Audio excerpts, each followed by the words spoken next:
Guys તો મારા ભાઈબંધ હાર્દિકના પપ્પાનો બર્થડે છે તો એમના ઘરે કેક કાપવા જાઉં છું. હું જાઉં છું ને મારા સંગાત આને પણ લઈ જાઉં છું. ચલો ત્યારે મળું. કઈ આવી રીતે હજાયું હે હાર્દિક ભાઈ એમના બાપાજી એટલે બાપુજીના બર્થડેમાં. કાકા હેપી બર્થડે. બરાબર થેન્ક યુ. શર્ટ તો બદલવું. અલા ઉભા રે શર્ટ બદલવા જાય એના સાથ.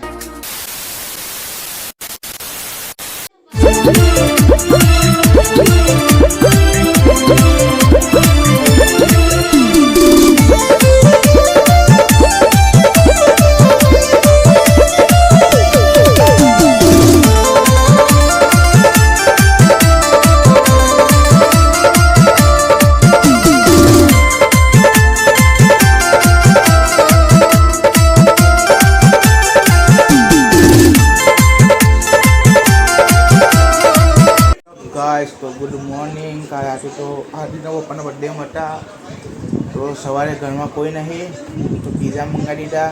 એકલો હું પીઝા ખાઈશ હવે. પછી જોવા આગળનો દિવસ કેવો જાય છે. આટલા બધા પીઝા મંગાવી દીધા. ઓફર ચાલતી હતી એટલે હવે ડબેલી મેં નહીં લીધું છે. બહુ બધા પીઝા મંગાવ્યા હતા તો ખવાયા તો નહીં મારથી. તો અમુક પીઝા મમ્મી પપ્પા માટે રાખ્યા ના એક પીઝો ને ધુવા અને સાનુને આપ્યા જોઈએ એ લોકો ખાશે. તો ચલો ત્યાં જોઈ ભણું.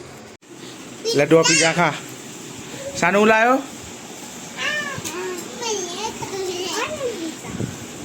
ભાઈબંધો માટે પીઝો લઈ જશું. હજુ આ બે પડ્યા છે તો ભાઈબંધો વાળો પીઝો થોડો તવી ઉપર ગરમ કરું હું એટલે એવો લાગે નહીં કે હા ભાઈ તે જ પડે ઠંડા ઠંડા પીઝા ખવડાયા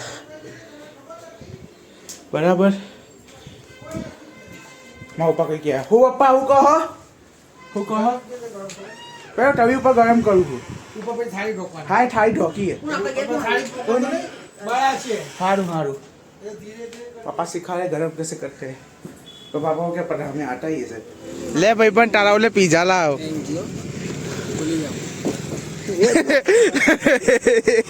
कुछ बोल नहीं सकता मेरा भाई कैमरा ऑन.